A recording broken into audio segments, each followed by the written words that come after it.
کہ حضرت فاطمہ الزہرا رضی اللہ تعالیٰ عنہ کے گھر میں مہینہ مہینہ چولہا نہیں جلتا تھا، مہینہ مہینہ۔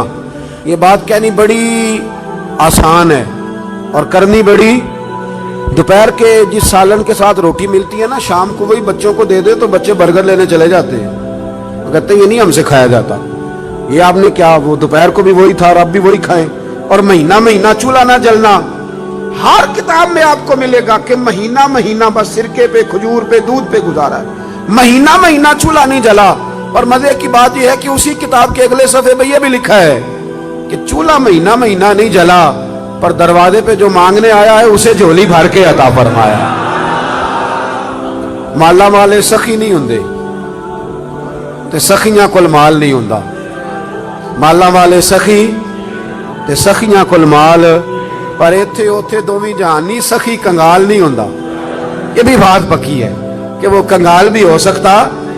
حضرت فاطمہ الزہرا کہتی ہے شروع سے ہی اتنا بھی کو لاڈلا رکھ سکتا ہے جتنا میرے محبوب نے اپنی بیٹی کو لاڈلا رکھا، اتنا بھی کو لاڈلا رکھ۔ سیرت نگار کہتے ہیں جتنی دفعہ سیدہ فاطمہ حضور کے حجرہ مبارکہ میں آتی تھی، اللہ کے رسول کھڑے ہو کے استقبال فرماتے، حضور ان کا ماتھا چومتے، ہاتھ پہ بوسہ دیتے، اپنی جگہ پہ بٹھاتے۔ لیکن اس کے ساتھ ساتھ جو آزمائشیں تھیں، جو تکالیف تھی، وہ ماحول بھی ساتھ ساتھ چلتا رہا۔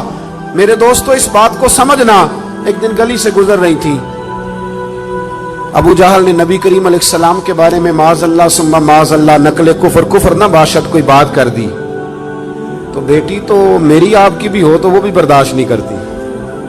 یہ باپ کی نہ اصل رکھوالی بیٹی ہوتی ہے، اصل رکھوالی دروازے پہ دستک دے کے دیکھ لے، سب سے پہلے بیٹی آئے گی دوڑ کے، بس اس کی دلچسپی ہوتی ہے نا، اس کا شوق ہوتا ہے، اس کی طبیعت ہوتی ہے۔ جناب فاطمہ الزہرا رضی اللہ تعالیٰ نہ گزر رہی تھی تو اس نے کوئی بات کر دی، بی بی صاحبہ سے برداشت نہیں ہوا، بڑی حوصلے والی تھی، صبر والی تھی، باتیں ہی کم کرتی تھی، برداشت نہ ہوا تو فرمانے لگی ابو جہل تو بڑا رسوا ہے، میرے باپ کو تو اللہ نے بڑی عزتیں عطا فرمائی۔ اس نے غصہ کیا اور معاذ اللہ تھوڑا سا نا اس نے مار دیا جناب فاطمہ الزہرا کو۔ تھوڑی غور کرنا میری بات پہ، کبھی انسان تھوڑی سی چکی سے پیس کر باہر نکالا جائے نا تو کندن بن کے نکلتا ہے، مزہ آ جاتا ہے اسے جینے کا۔ ہمیں نا شوق بن گیا آسانیاں ہی آسانیاں، مطلب ہمارے ملک میں ڈپریشن کے اور ٹینشن کے مزید لاکھوں میں ہو گئے، اس لیے کہ تھوڑی سی بھی تکلیف برداشت کر سکتے نہیں۔ جو بس جس کے پیچھے چل رہا ہے نا وہی اس کا اپنا ہے، جس نے ذرا سی تنقید کر دی وہ تو بس ختم ہو گئی بات، وہ تو رہا ہی نہیں ہمارا۔ حضرت فاطمہ الزہرا کو جب اس نے مارا نا تو جناب فاطمہ الزہرا روتی ہوئی گھر آئی۔ سیدہ خدیجہ الکبریٰ کہتی ہیں میں نے حضور کو اتنا پریشان کبھی نہیں دیکھا جتنا آج پریشان ہوں۔ حضور اٹھے، کبھی برادری سے شکوہ نہیں کیا، بڑے بڑے ظلم کیے قریش نے، کبھی شکوہ نہیں کیا، لیکن صاحبزادی کو مارا نا تو محبوب فرمانے لگے فاطمہ ابو سفیان کے پاس جاؤ اور ان سے جا کے کہو کہ اس نے یہ کیا ہے، اور ان سے کہو کہ آپ برادری کے بڑے ہیں، اگر آپ نوٹس لیتے ہیں تو ٹھیک ہے ورنہ میں خود بات کرتا ہوں۔ جناب فاطمہ کہتی ہیں جب میں گئی تو جناب ابو سفیان نے مجھ سے بڑا ہی پیار کیا، بڑی محبت کی، مجھے ساتھ اٹھایا، ابو جہل کے پاس لے گئے، کہا شرم نہیں آتی، اپنی عمر دیکھ اور بچی کی عمر دیکھ، حیا نہیں آتی، اس نے گردن جھکا لی۔ تو فرمانے لگے مارو بیٹے اس کے منہ پہ تھپڑ۔ تو جناب فاطمہ اس چھوٹی سی عمر میں فرمانے لگی نا میرے والد نے تو معاف کرنے کا درس دیا ہے۔ یہ جو لوگ بدلہ لیتے ہیں نا، بدلہ لیتے ہیں، یہ بدلہ لے کے بے چین رہتے ہیں۔ اگر مزہ لینا ہے نا کسی چیز کا پھر معاف کر کے دیکھو، بدلہ لے کے تو بے سکونی ہوتی ہے، معاف کر کے نا، معاف کر کے دل دریا سمندروں ڈونگے کون دلاں دیاں جانے آپ سہ کے دیکھیں کبھی۔ جو یہ مزہ ہے نا معاف کرنے کا، بدلہ لینے کا تھوڑے۔ جناب فاطمہ الزہرا رضی اللہ تعالیٰ عنہ فرمانے لگی ابا نے معاف کرنے کا حکم دیا ہے۔ ابو سفیان نے ہاتھ اٹھایا اور پکڑ کے نا بی بی صاحبہ کا ہاتھ، سیدہ پاک کا ہاتھ پکڑ کے تو 2-3 دفعہ مارا ابو جہل کے۔ فرماتی ہیں جب مارا تو میں ہنسنے لگی اور میں بڑی راضی ہو کے واپس آئی۔ جب واپس لوٹی نا دروازے سے داخل ہوئی، کیا منظر ہے، یہ بھی کیا انوکھی محبت ہے، کہاں سے تاریخ ڈھونڈے گی، یہ بھی ایک جذبہ ہے، یہ بھی ایک کیف ہے۔ فرماتی روتی ہوئی آئی تھی تو حضور پھر بھی رو پڑے، اور ہنستی ہوئی آئی تو حضور پھر بھی رو پڑے۔ محبوب روئے مجھے سینے سے لگایا. بیٹے کیا ہوا؟ یا رسول اللہ وہ مجھے کہہ رہے تھے مارو. میں تو منع کر رہی تھی پر انہوں نے میرے ہاتھ پکڑ پکڑ کے مارا ہے, پکڑ پکڑ کے. اللہ کے محبوب بات سن کے بڑے خوش ہوئے اور حضور نے ہاتھ اٹھا کے دعا کی کہ اے اللہ, ابو سفیان نے میری بیٹی سے محبت کی ہے. اللہ کرے آپ کو سمجھ آئے میری بات کی. اے اللہ, ابو سفیان نے میری بیٹی سے محبت کی ہے, اسے خالی نہ رکھنا. علماء کہتے ہیں ابو سفیان بدر نہیں, احد نہیں, حدیبیہ نہیں, فتح مکہ تک آتے رہے تلواریں لے کے, پر اب کریم نے فرمایا تو نے جتنا دوڑنا ہے دوڑ لے, تجھے بے ایمان نہیں رکھنا, کلمے کی توفیق دینی ہے کیونکہ تو نے سیدہ فاطمہ سے محبت فرمائی, انہیں توفیق دینی ہے کلمے کی کیونکہ سیدہ سے. وہ آخر تک آتے رہے. فرمایا ابو سفیان دوڑ لو نا جہاں دوڑنا ہے, دوڑ لو جہاں دوڑنا ہے. تو وہ جو باقی سارے بے ایمان مر گئے اور جناب ابو سفیان کو توفیق نصیب ہوئی, انہوں نے کلمہ پڑھا. میرے رسول پاک نے ایک جنگ میں اپنے گھوڑے کی لگام تک ان کے ہاتھ میں دی, اور وہ جب ایمان ثابت کرنا ہوتا ہے جناب ابو طالب کا تو وہ روایت پڑھتے ہو کہ نبی کریم نے فرمایا کہ میں نبی ہوں, یہ بھی جھوٹ نہیں, اور میں عبد المطلب کا پوتا ہوں, یہ بھی جھوٹ نہیں.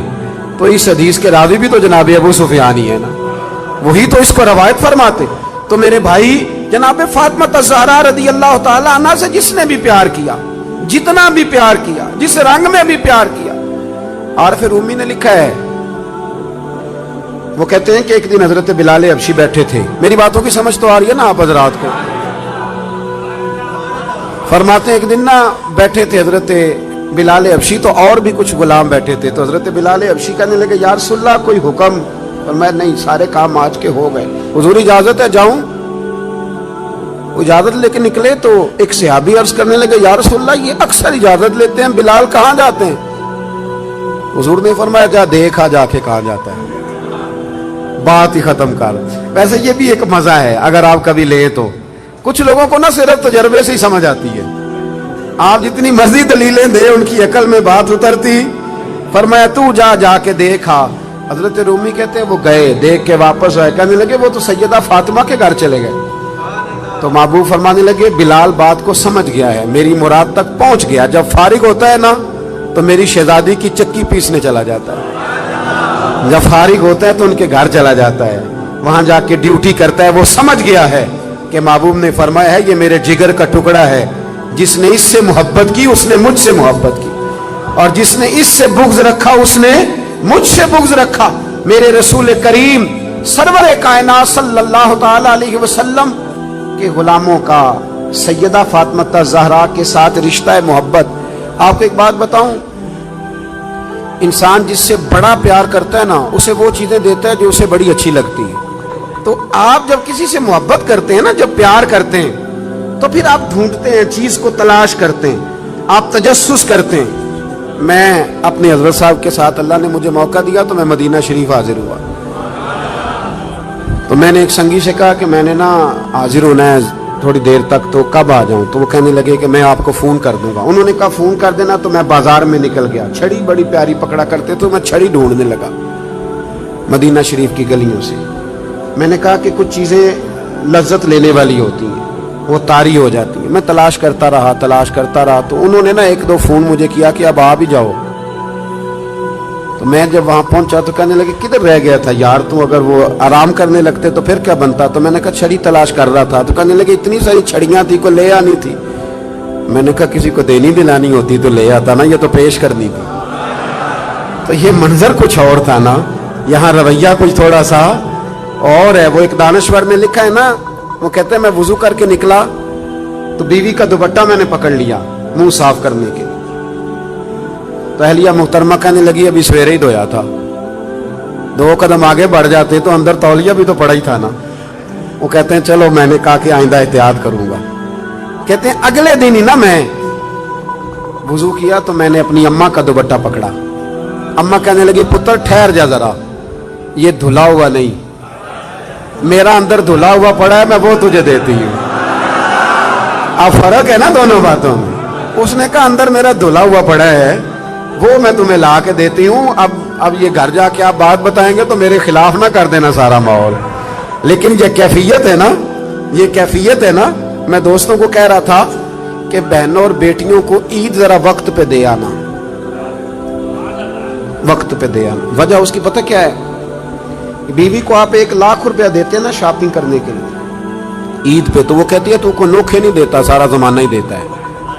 یہ ہماری بہن بھی اپنے شوہر سے ایسے ہی کہتی ہے, کہتی ساری دنیا دیتی ہے کہ یہ اپنے بچوں کے لیے کون نہیں کرتا. لیکن بہن کو آپ 600 کا جوڑ دیا ہے نا کبھی پرانا بھی, تو وہ جب تک 5-7 پڑوسنوں کو بلا کے دکھا نہیں نہ لیتی اسے سکون کوئی نہیں آتا.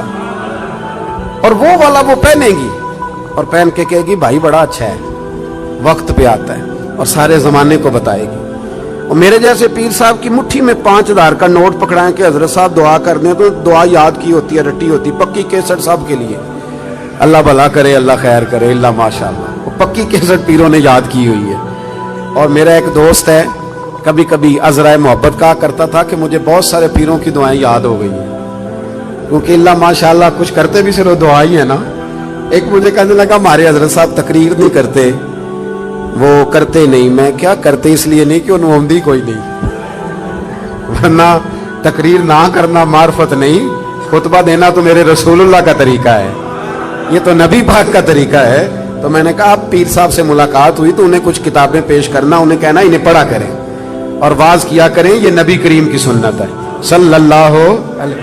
تو پیر صاحب جو ہے نا روایتی لوگ, آپ 5,000 2,000 دیں نا تو رٹی رٹائی دعا کر دیں گے. تو بہن کو ویسے ہی کبھی بندہ اچانک کہہ دے نا دعا کرنا ذرا مشکل ہے, تو مصلا بھگو دیتی ہے رو رو, یا اللہ میرے بھائی کی خیر کر. 7 سمندر پار پہ بیٹھی ہوتی ہے, تو اس کا تو بھائی یہ رشتہ ہے نا, یہ ایک رنگ ہے.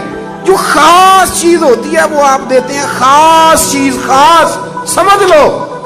تھوڑی احتیاط کریں اگر اللہ نے دینے والا بنایا ہے نا. امام شافعی سے کسی نے کہا تھا کہ میں رہی تو خواہش ہے کہ کچھ دوں, پر کوئی حقدار بندہ ہی نہیں ملتا, کوئی ملے تو دوں نہ. تو امام صاحب مسکرانے لگے.